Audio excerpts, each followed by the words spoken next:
João capítulo 5. Estou tão desacostumado a pregar aqui em cima que eu estou até achando estranho que aqui em cima. Aleluia, Deus. Todos acharam? Amém? Depois disso havia uma festa entre os judeus e Jesus subiu a Jerusalém. Ora, em Jerusalém, próximo à porta das ovelhas, um tanque chamado em hebreu de Betesda, o qual tem 5 alpendres.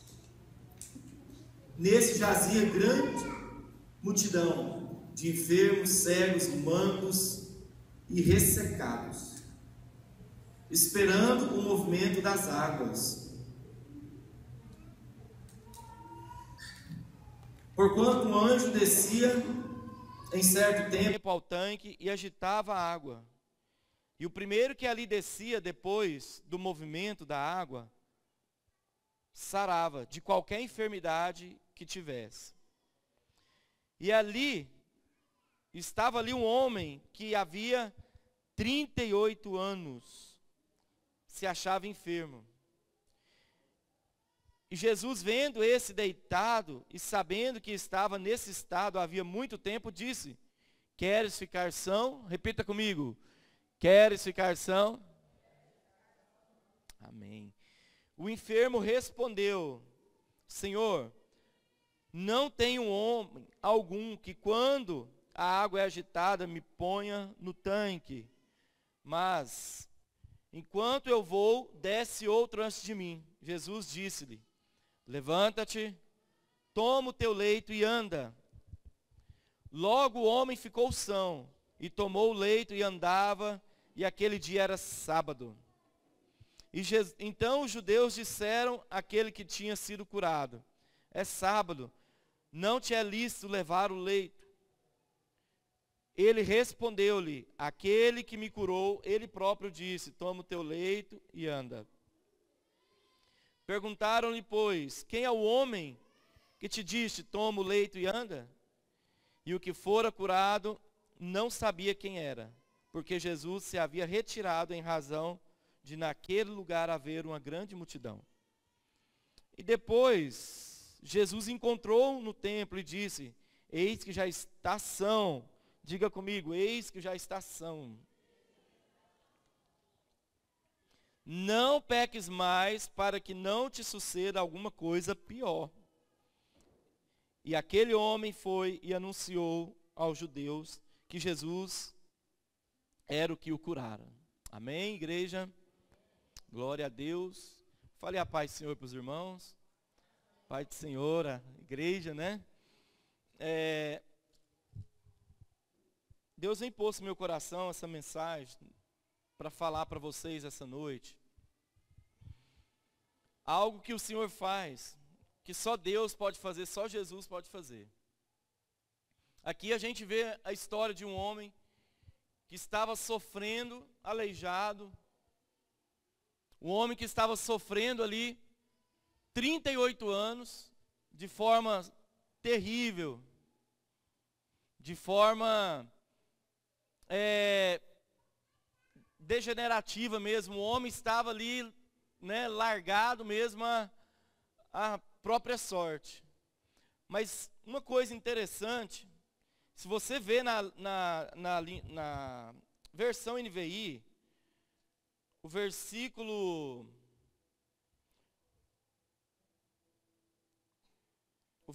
5, o versículo 3 diz assim, né? E neste jazia grande multidão de enfermos, cegos, mancos,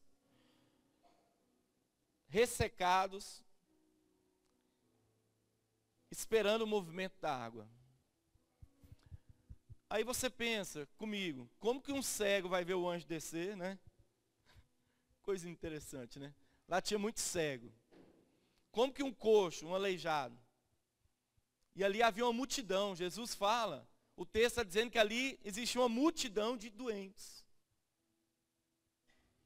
Multidão, muitas pessoas. E muitas vezes hoje nós estamos como essa multidão. Às vezes estamos enfermos, esperando um anjo, esperando o movimento da água. A gente está esperando, às vezes, algo visível. Algo que a religião, às vezes, pode oferecer. Então, nós vemos aqui que esse homem, ele estava o quê? Com a esperança dele em algo que ele nunca ia conseguir. Tanto é que havia 38 anos, meu amado. Eu fiz agora, quarta-feira, 39 anos. A irmã Vera fez 41, irmã Vera? 40, né? Ou seja, quem tem menos de 20, o Gabriel aqui, 20 e poucos anos, né? 20, 21, 15. Imagina um homem com 38 anos esperando um milagre. Imagina como que esse homem fazia as necessidades dele ali naquela maca ali. Será que tinha alguém para limpar ele na hora que ele fazia ali? Hoje nós temos enfermeiros, tem o governo, né? Imagina nessa época um ser humano, gente, 38 anos, nessa condição de paralítico. Só que a esperança dele, Jesus, por que Jesus foi ali e curou só ele? Jesus quis ensinar uma lição para nós hoje.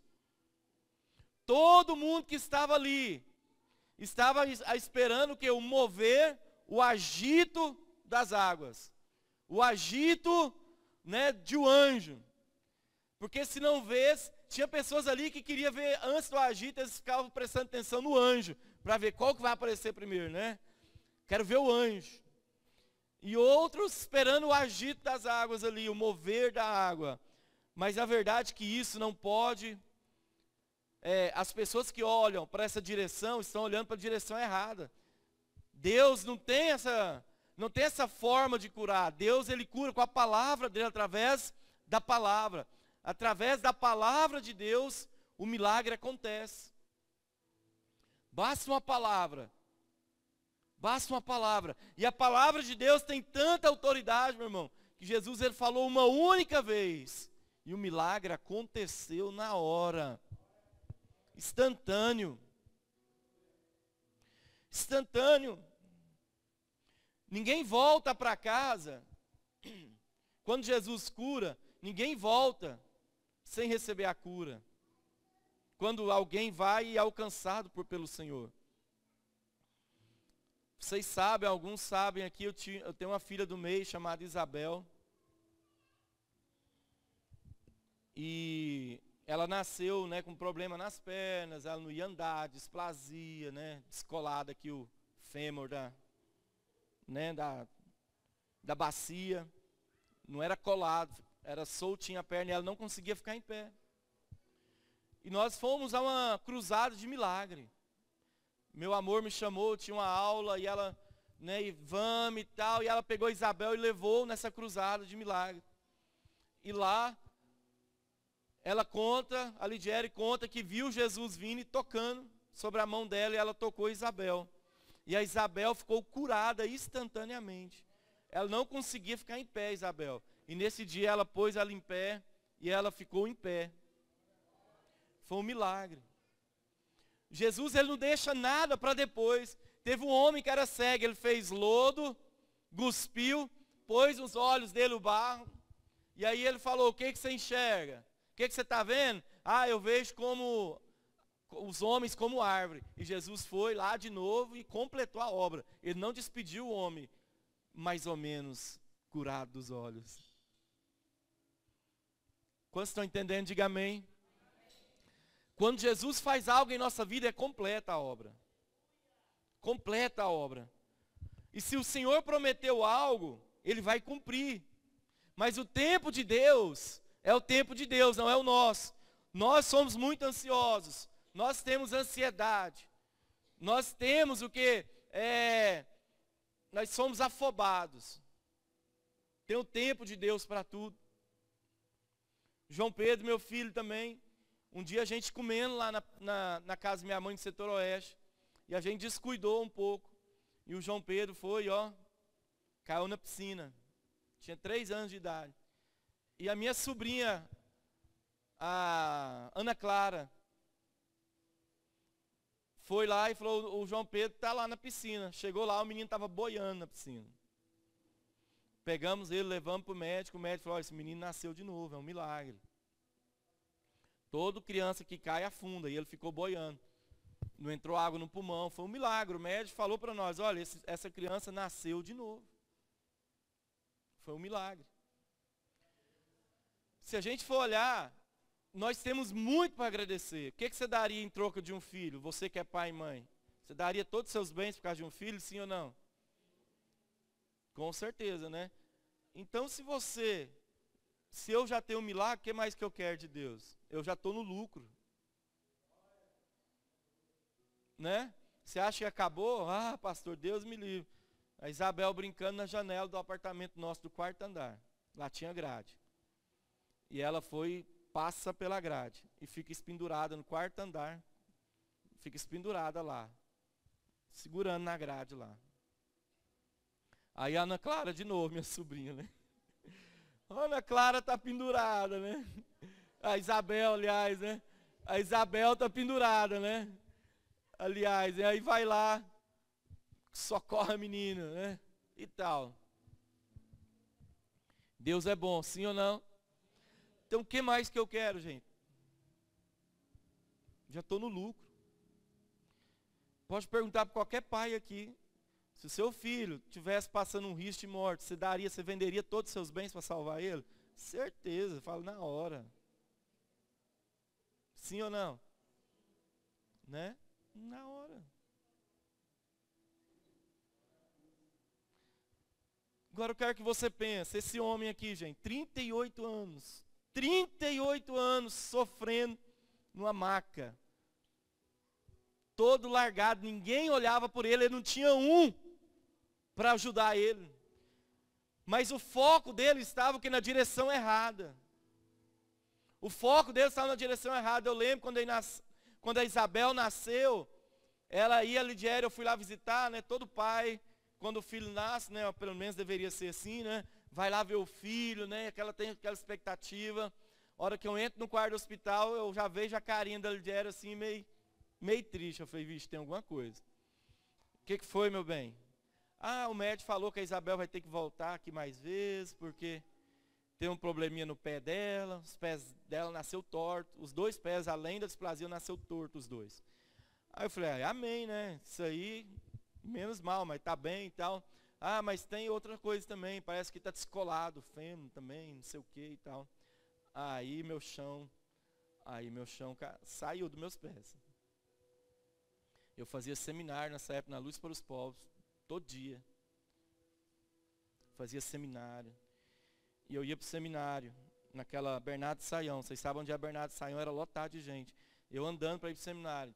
E tinha dia que eu caía de joelho no meio ali da calçada, ali, começava a orar. Não estava nem aí para ninguém.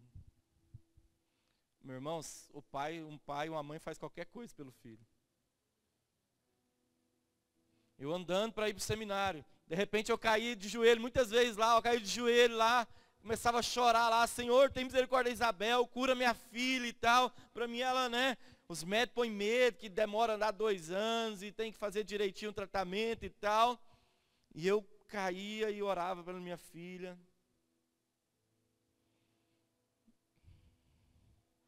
Só que a minha obra, né, ainda não acabou com a Isabel ainda, né? O Senhor pediu para me fazer um jejum por ela, vou estar começando amanhã.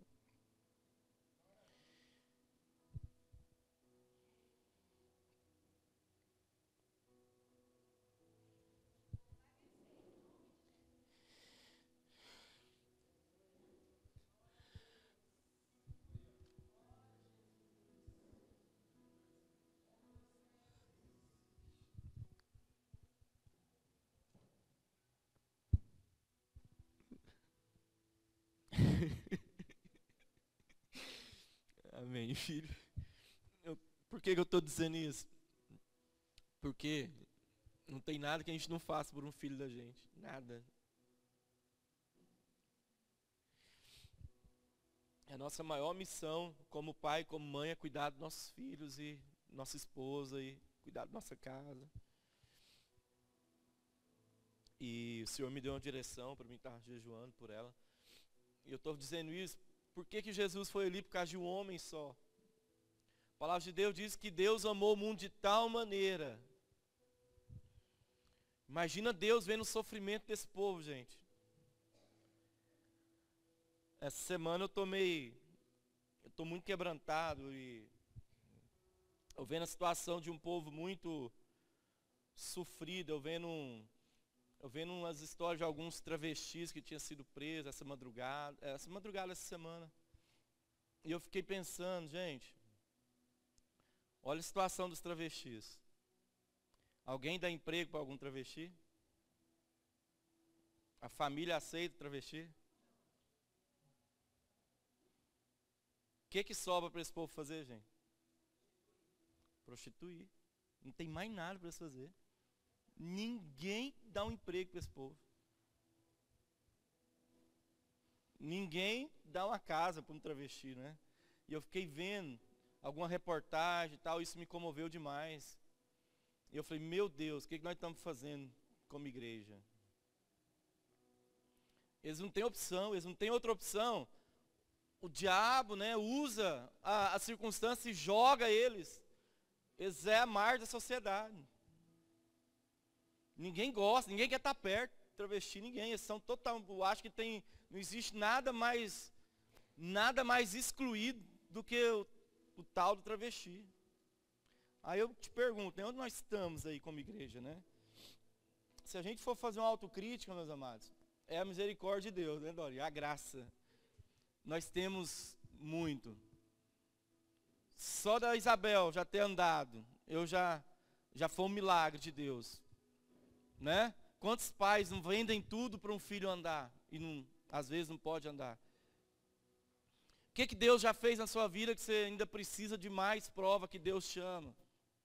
O que Deus já não tem feito na sua vida? Será que precisa Jesus voltar e morrer novamente? Claro que não. Então olha ao redor. Jesus, ele fala que ele foi ali, nesse tanque de Betesda ali, havia centenas, talvez milhares de enfermos. E todos estavam olhando para a direção errada. Estavam esperando que a água agitar, estavam esperando o anjo. Interessante que ali fala que tinha cegos. Como que o cego ia ver o anjo descer, gente, ia agitar a água? Ia ser cego para sempre. Interessante que lá no final do texto, esse homem, ele é curado, ele vai buscar a religião, ele vai para a sinagoga. E lá ninguém conhecia ele. Ninguém conhecia. Você acha que algum religioso foi nesse lugar ver os enfermos lá, orar por eles? Você acha que algum desse povo ali, algum desses sacerdotes, foi até lá orar? Tanto é que quando ele chega lá, ele recebe uma bronca da religião. Os religiosos falaram para ele assim, olha, por que você está levando a sua cama, a sua maca? Gente, se as pessoas conhecessem esse homem, eles iriam alegrar. Irmão, você está andando 38 anos, fazendo número 2 no chão, e agora você está aí andando.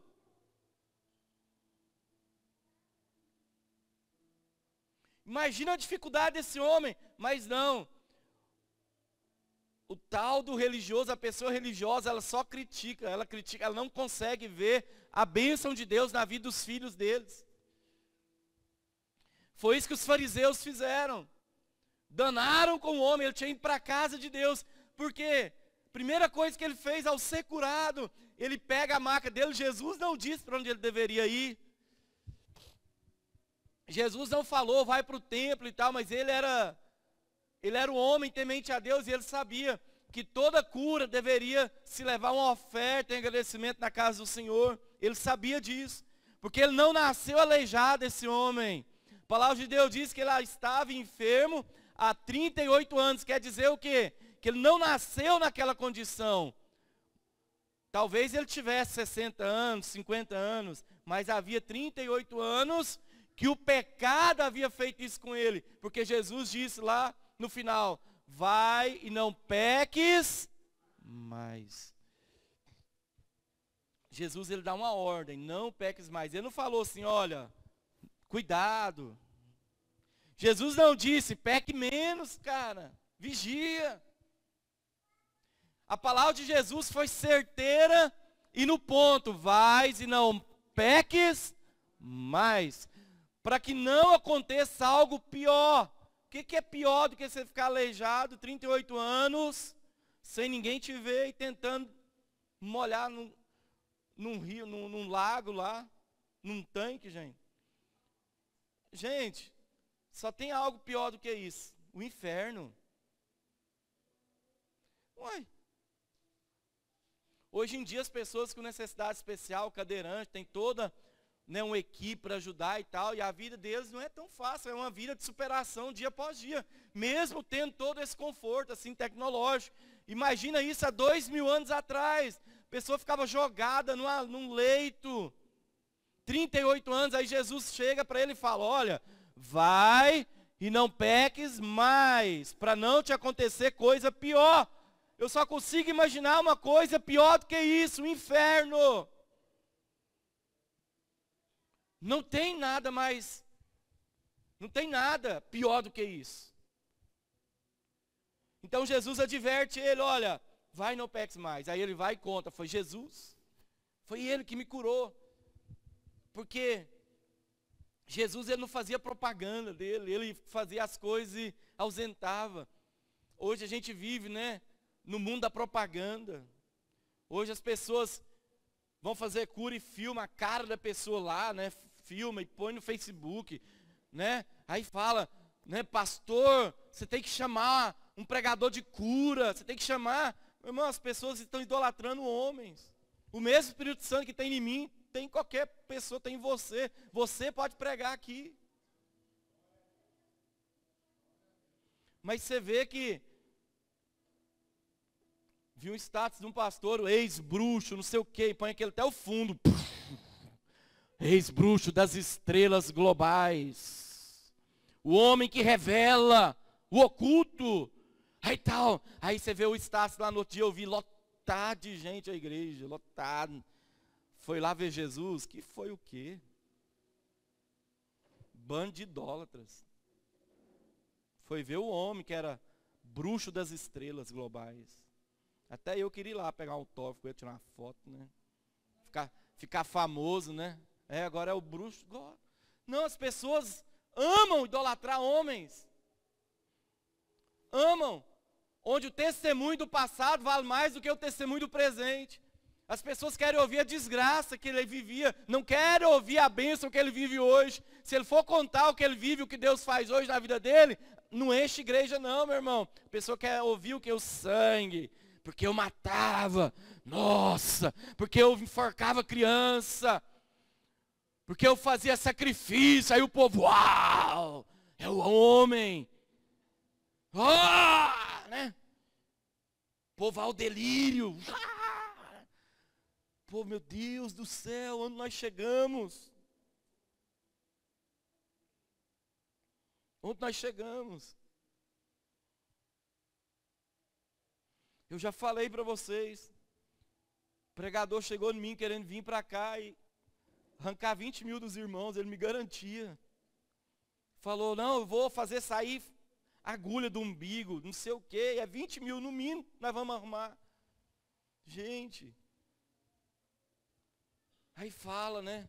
Aí começa a dar notícia, aí no primeiro dia vem pouquinha gente, aí a hora que o povo vê saindo, né? Saindo parafuso, agulhas, vomitando sapo, aí no outro dia, né?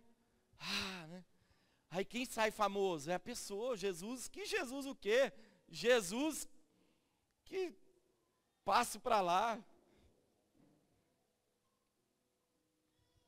Diga misericórdia. Não, pastor. Eu vou na igreja porque eu estou precisando de alguém revelar, me revelar. Estou precisando de alguém me revelar. Revelei a minha Bíblia aqui agora, ó. Eis que eu revelo que ela não vai ficar muito boa mais porque ela molhou. Essa revelação é de Deus.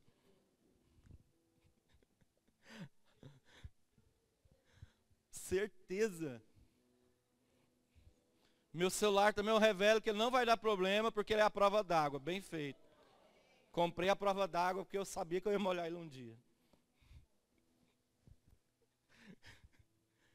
Irmãos, deixa eu falar algo para você.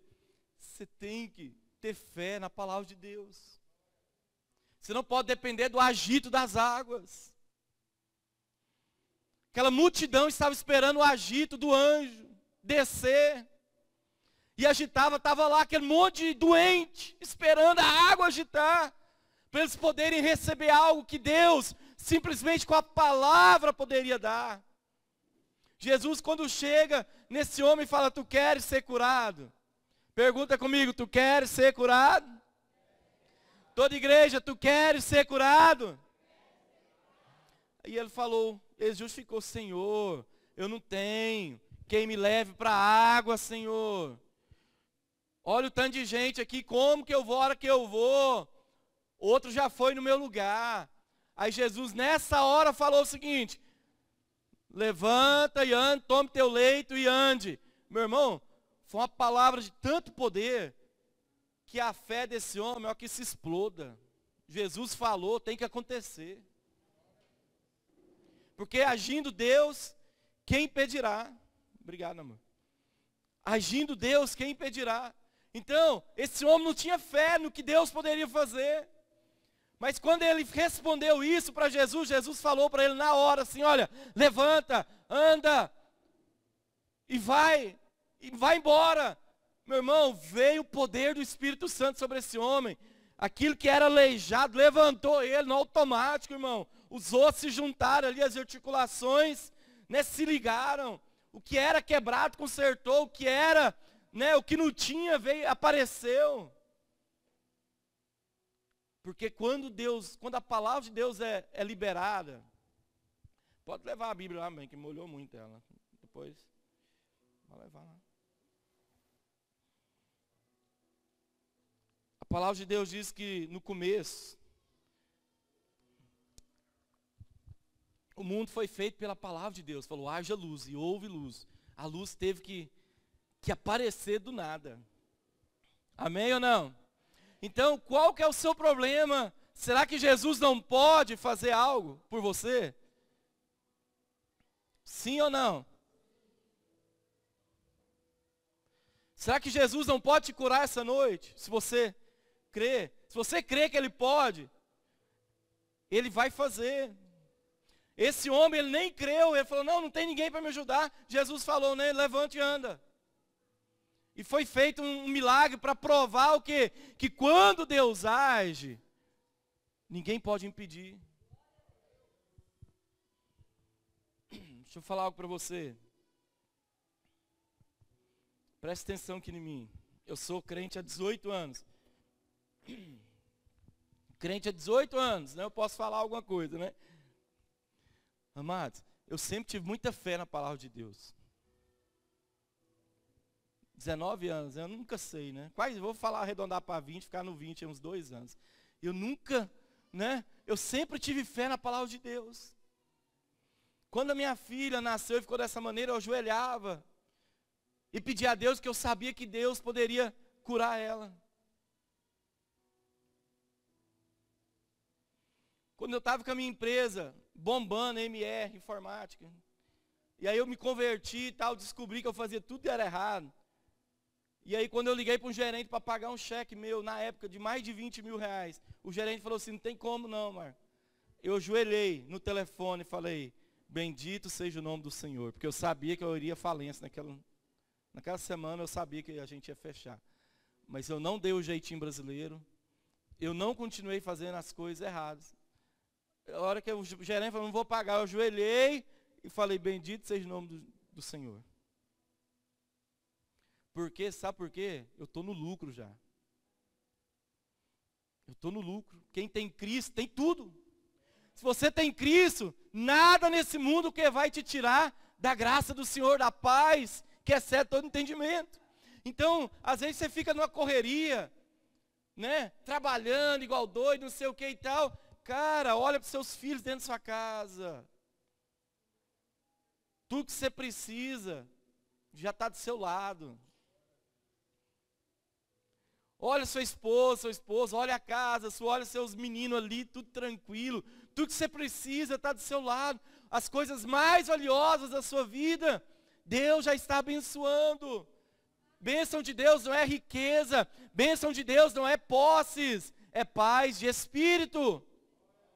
E o homem não pode te dar isso. Para de focar no homem, para de pensar, né, de ficar querendo buscar no homem aquilo que só Deus pode fazer. A gente fica vendo. Esses dias teve um ministério que abriu perto da minha casa e, gente, em pouco tempo, assim, sem brincadeira, em 2 meses, tinha quase 1000 pessoas, não cabia, o povo ficava até de fora. Porque era um africano que era o poder de Deus e tal, e Deus falava com esse homem, o povo lá ia ver esse homem, né, e encheu ali, ó. Aí de repente a igreja anoiteceu, não amanheceu, deu jornal lá, o cara pegou o dinheiro de todo mundo e sumiu. Bem feito, acho é pouco. Sabe por quê?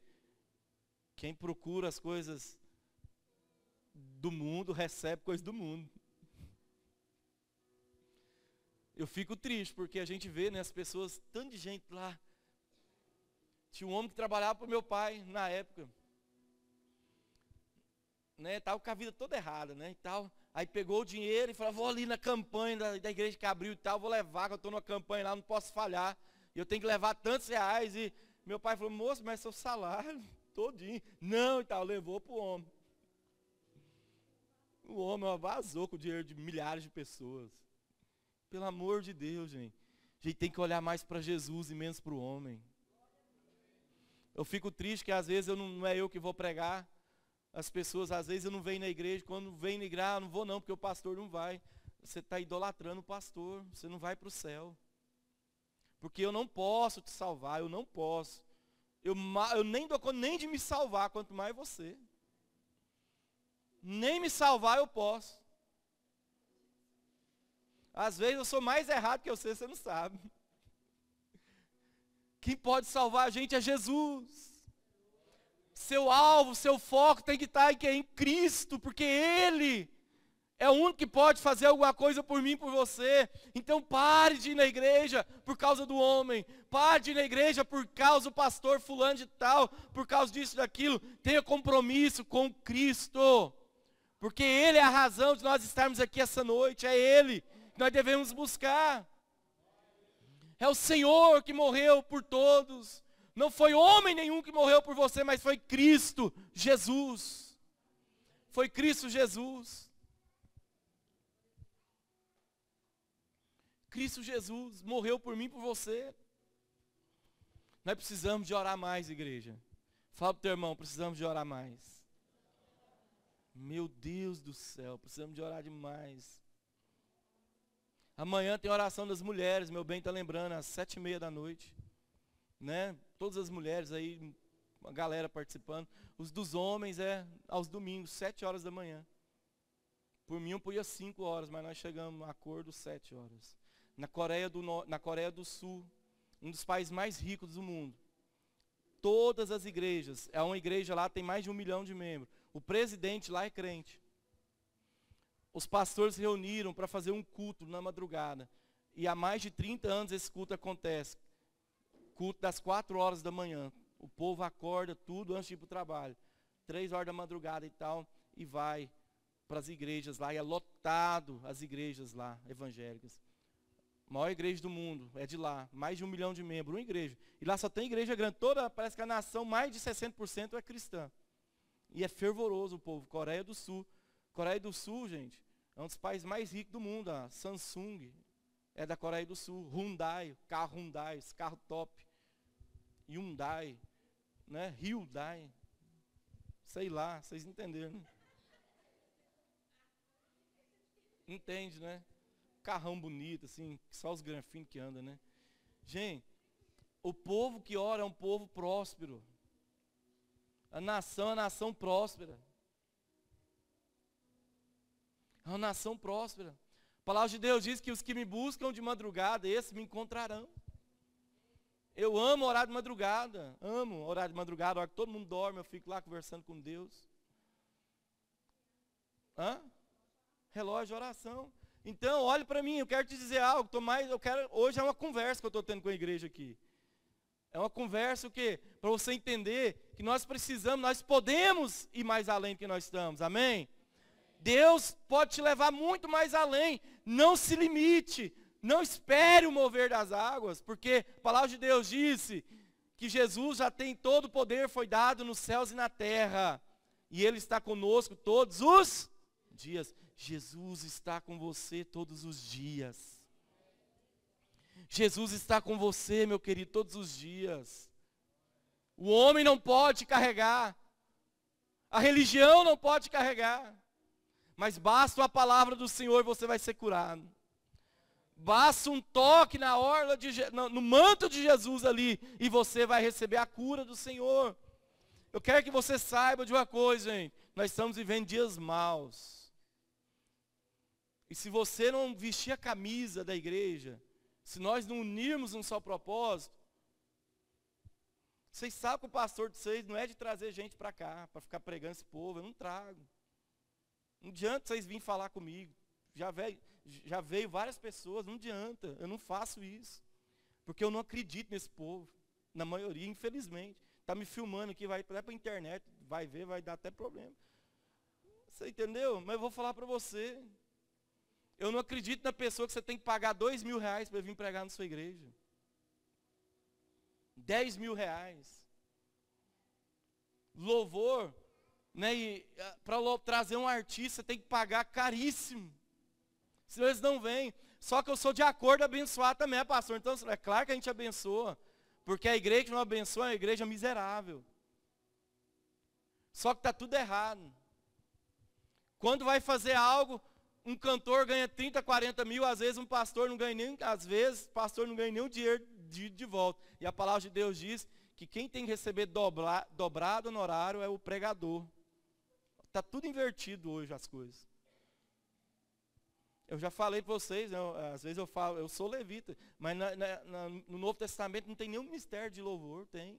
E o povo paga o povo, viram aqueles bandos de artistas. Ah, pastor, então o que eu vou fazer? Vai trabalhar, ué. Ah, pastor, mas eu vivo disso. Uai, se Deus te separou, então deixa Ele te honrar. Simples assim. Você não precisa pôr valor no seu ministério. Porque quem te valoriza, quem te levanta é o Senhor. Você não precisa de pôr um valor no seu chamado. Porque quando você estipula um preço, você está pondo um valor no seu chamado. E eu vou falar algo para vocês, olha aqui para mim. Você acha que um pastor vem aqui pregar sem cobrar no mínimo?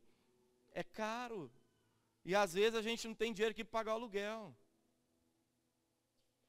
Aí, pastor, eu tenho que dar oferta, R$100 no mínimo. Porque como é que o cara vai sair e tal? Não tem. Não tem. Então, quando você me dá uma sugestão de trazer alguém, dá o dinheiro também, por favor. Eu vou te pedir isso, é sério. Vocês podem pedir, falar, pastor, traga, mas me dá o dinheiro na hora que você falar comigo. Fala, pastor, você quer oferta para você trazer fulano de tal. É sério. Não sou, né? Tem um homem de Deus aí e tal. Gente, esse povo aí que está... Não vou falar nome, mas eu quero abrir o coração para vocês. Posso abrir o coração? Vocês verem? Fui conversar com um pastor, amigo nosso. Amigo. E ele batendo no peito, pastor. Trouxe fulano aqui que pregou no Gideão. Paguei R$5.000. Agora ele está cobrando 5 mil. Eu paguei 5 mil. Mas foi bom. Retorno é muito maior. Será que eu que estou bobo demais? Ou será que eu estou por fora? Será que eu tenho que entrar nessa onda também? Aí, não, da primeira vez ele veio por 3 mil. Agora ele já cobrou 5, 6 mil. Mas é benção, enche. E as ofertas já recupera tudo de novo. Eu falo, meu Deus, será que é isso que é essa igreja? Né? E pelo menos essas ofertas ficassem na igreja, fica não, irmão, leva. Aí sabe o que acontece com alguns pastores que ainda não tem, né? Que deixa isso acontecer? Vem o falso profeta, arranca azeitona do umbigo do povo, arranca sapo da barriga, aí ele levanta aquela oferta no último dia. Aí o povo vem em televisão, vende de geladeira. Estou falando de verdade, estou falando fato verídico, que eu conheço. Estou falando que, estou inventando não. Estou falando algo que eu sei, que me contam os pastores. Eu faço parte de uma administração de pastores. E a gente fica sabendo de muita coisa que o povo vem contar para a gente. Então, pastor, fulano nunca deu R$1 na igreja de oferta, não é dizimista, mas quando o fulano veio pregar, meu irmão, o homem vendeu até a geladeira dele para trazer o dinheiro.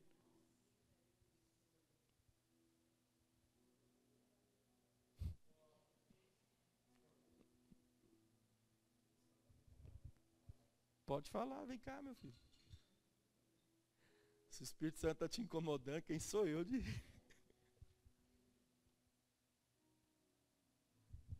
Pai do Senhor, irmãos.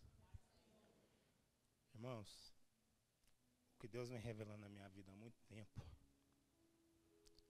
a riqueza que muitas pessoas estão correndo atrás, pessoas estão indo nas igrejas atrás, Deus a revelou para mim há um bom tempo.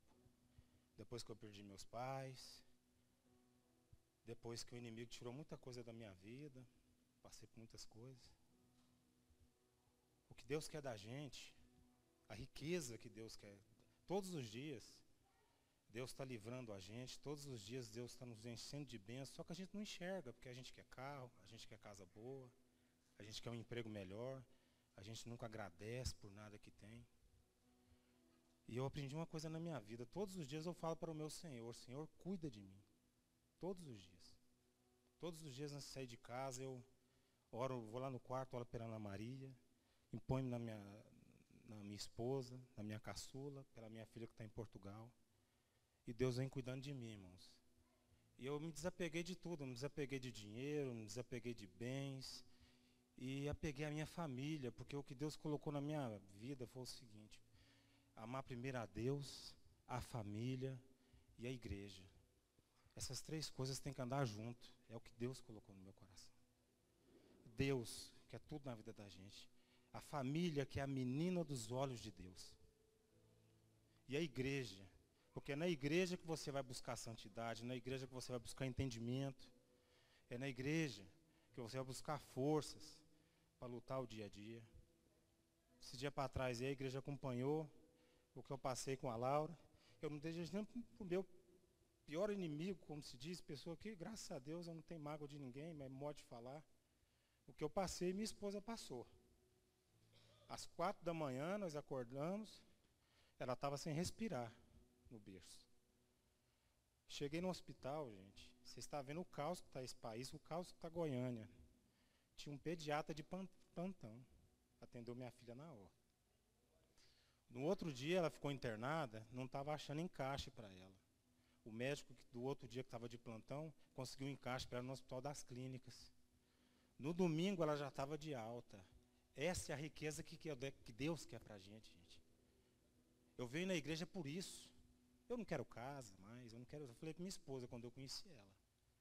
A minha esposa foi pedido de oração. Falei, olha, o que eu já tenho é o que nós vamos viver. Eu quero uma mulher para a gente ir para a casa do Senhor, louvar o Senhor, buscar o Senhor, levar a palavra. Pregar a palavra do Senhor, levar para quem não conhece. Gente, o dinheiro eu preciso dele para manter minha casa. Passou disso aí, é ganância. Deus nunca vai abençoar isso. E outra coisa que eu aprendi na minha vida, o dia que eu levei a Laura para o hospital, eu entrei no limite do banco, comprei fiado na farmácia, tá, minha filha está aí curada. Já paguei a farmácia e meu dízimo está aqui. Fidelidade com Deus. A fidelidade com Deus não vai te dar carro, não vai te dar casa, não vai te dar aumento de salário, vai dar saúde para sua família, tá? Vai dar sabedoria, força para você cuidar da sua família. Se você não cuidar da sua família, você está perdendo tempo na igreja. Se eu não cuidar da minha esposa, dos meus filhos, não adianta nem eu vir na igreja. E Deus está me abençoando. Não com bens que eu não quero mais. Os maiores bens que eu tinha nessa terra já está no céu, que é meu pai e minha mãe. perdi no acidente de trânsito, perdi os 2. Jesus levou. Estão no céu. Eu estou aqui. Quando eles morreram, chegando na sala, cadê? Estava lá vaca, galinha, tudo. Cadê os 2? Ficou, gente. Ninguém leva nada. Só as boas obras. Então, em nome de Jesus, o Espírito Santo me incomodou hoje. Me desculpa, pastor, de falar. Mas eu queria trazer isso para os irmãos. Tá? A riqueza maior da nossa terra, como diz o pastor aqui, gente, são meus filhos. É minha esposa, é minha amada. Do que adiantaria eu estar numa mansão hoje e eu ter perdido a Laura? Meu tesouro está comigo. Deus seja louvado. Agradeço pela oportunidade. Gente, o Divino é meu amigo de infância também, viu? Só bênção, hein? Tem hora que eu fico querendo me envaidecer, Amanda, porque meus filhos congregam comigo, meu pai, minha irmã, e agora meus amigos de infância estão vindo, né? Eu falo, meu Deus, né? Vou falar algo para vocês, gente. Pergunta ao Divino, se a filha dele nesse momento falasse para ele assim, olha, você vai ter que vender tudo para curar sua filha. Moça, ele punha tudo no LX no outro dia, hein? Vendia a preço de banana. Então, meu irmão, ele já entendeu algo que eu quero que você entenda. Nós já estamos no lucro. Quem tem Jesus tem tudo. Amém ou não? Então, concluí a história. Vou concluir a história. Aí foi o pastor lá, levou o dinheiro do povo tudo, irmão. Mais de 20 mil reais. Porque ele falou que a metade era dele, levou a metade e tal. Sabe o que aconteceu? A igreja ficou mais de 7 meses quebrada, porque o povo não tinha dinheiro de dízimo mais, nem oferta, porque o povo vendeu, endividou, deu cheque pré-datado, passou cartão de crédito, tudo uma loucura do falso profeta. Aí o pastor, misericórdia, meu Deus, não entra um dízimo, não entra uma oferta. Uai, mas você abriu a porta do galinheiro pro lobo entrar, uai? Uai. É a forma de falar. A gente pode trocar em vez de galinheiro, falar, abriu o curral das ovelhas para o lobo entrar, né? Diga misericórdia, Jesus. Então, falar para você, Deus está levantando aqui uma geração de pregadores. Nós vamos ter nossa conferência Vidas para Cristo esse ano. São 7 dias. Vão vir mais de 7 pregadores, né, conhecidos aí. Nacionalmente, o povo não vai cobrar 1 centavo, porque vai vir, essa conferência é uma conferência que para abençoar missionário, vamos levantar ajudantes para a gente enviar missionários e tal, e o povo vai vir ofertar. E quanto você vai pagar nessa conferência? 0. Né? A gente já cobrou alguma coisa aqui, gente? A gente não cobra. Seminário, essas coisas. Né? Mas infelizmente quando a gente não cobra, o povo não valoriza. O tal do ser humano gosta de apanhar. Infelizmente o ser humano ele só valoriza quando ele é roubado. Paulo falou essas palavras que eu estou dizendo, o apóstolo Paulo disse para os coríntios. Uai, será que eu deveria ter feito, exigido o meu, e falou um monte, 1 Coríntios 9, lê lá para você ver. Paulo usou essa mesma ironia que eu estou falando aqui, Paulo falou para os coríntios, olha, vocês gostam mesmo dos falsos profetas, porque vocês pagam, e eles te vêm, vocês gostam de manter eles e tal, dos falsos apóstolos. Irmão, seja fiel em dízimo e oferta, você já está bom demais. Quer fazer a obra de Deus, pastor? A palavra de Deus fala, os casados cuidem das coisas do mundo e de como agradar a esposa. Qual que é o seu primeiro ministério? Agradar a sua esposa. Viu, Oliveira? Né? Seu primeiro ministério, porque eu queria ser pastor e tal. Seja o primeiro pastor dessa mulher aqui, ó. A hora que você estiver sendo pastor dela bem e ser aprovado, Deus vai te levantar em outras coisas. Amém? Recebe aí. Né? Eu queria fazer a obra de Deus no cuidado da minha esposa, dos meus filhos. E até hoje, de vez em quando, eu tenho que levar umas cacetadas assim, a carne começa a querer, né? Mas o dia que eu comecei a valorizar ela, enfiei a carne no trabalho. E eu queria até dizer algo para você, Divino. Quando a gente não quer, Deus é especialista de dar. Quando a gente desiste, agora eu vou te abençoar para você. Eu não faço a sua vontade, eu faço a minha. eu não queria mais ser pastor, não queria mais nada e tal. Aí Deus falou, agora você vai pastorear. E quando eu queria, ele não quis. Aí quando eu comecei a cuidar da família, dos filhos, da esposa, trabalhando, não sei o que e tal, aí Deus, não, agora você vai ser pastor. Eu falei, mas, né? Como nós vamos cuidar da igreja se não cuidar da casa da gente? Então, marido, você que é casado, seu ministério é cuidar da sua esposa. E a esposa? O ministério do homem é cuidar da esposa e amar a esposa. E qual que é o ministério da esposa? Diga, submissa ao marido. A palavra de Deus não fala que a mulher tem que amar o homem, interessante, né? Fala que o homem tem que amar a mulher. O que Deus pede para a mulher é que seja o quê? Sujeita ao homem. Porque o homem é o cabeça. Submissa, sujeitar ao marido. Ser submissa ao marido. Deus nem fala, você tem que amar seu marido, não. Você tem que respeitar. E quem respeita ama, né? Ou não? Sim, ué. Mas Deus tem uma palavra para o homem. Ame a sua esposa. Assim como Cristo se entregou pela igreja, se entregue por ela. E mulheres, honrem os vossos maridos, respeitem os maridos de vocês. Para de ficar amaldiçoando os maridos de vocês. Para de ficar falando que eles não é nada. Você já tem até demais, você nem merece o marido que você tem. Sabe por quê? Você não merece? Porque tudo que Deus nos dá é pela graça dele. Começa a abençoar. Para de ficar falando mal do seu marido. Para de falar que ele não presta, que ele é isso, que ele é aquilo. Né? Para com isso. E o marido cuida da esposa. Pastor, mas meu marido é desviado. A palavra de Deus diz, mulher que é crente de verdade, ganha o marido sem palavra. Cala essa boca sua, mulher. Você fala demais. A palavra de Deus fala que as mulheres crentes no Senhor ganham o marido sem palavras, só com atitudes. Mostra que você é crente, traz sua atitude. Ganha ele com amor. Ganha ele com servindo ele. Ele vai começar a falar, meu Deus, o amor constrange. Gente, o amor constrange. Quando você trata o marido com amor, esse amor vai constranger ele. Ele fala, poxa. Mas, marido, não use isso para ficar jogando na cara da sua esposa, não. Cuida dela, morra por ela. É um conjunto, amém ou não? Né? Mulher, às vezes, fala demais, fica falando demais. Então, aquele dia começa a falar demais, eu só olho para ela assim, ela já... Ah, pastor, o que é isso? Porque nós já temos combinado, já. Ela começa, não, menino, João Pedro, o Marcos, eu já... E aí ela já... Vai para lá, vai para falar igual o Silvio, vai para lá, vai para lá. Gente, temos que aprender a viver. Amém? Fala para a pessoa que está ao teu lado aí, me ensina a te amar. Diga para ele, tem misericórdia de mim. Amém ou não? Então, gente, mulher, ganhe seu marido sem palavra. E homem, honra a sua esposa.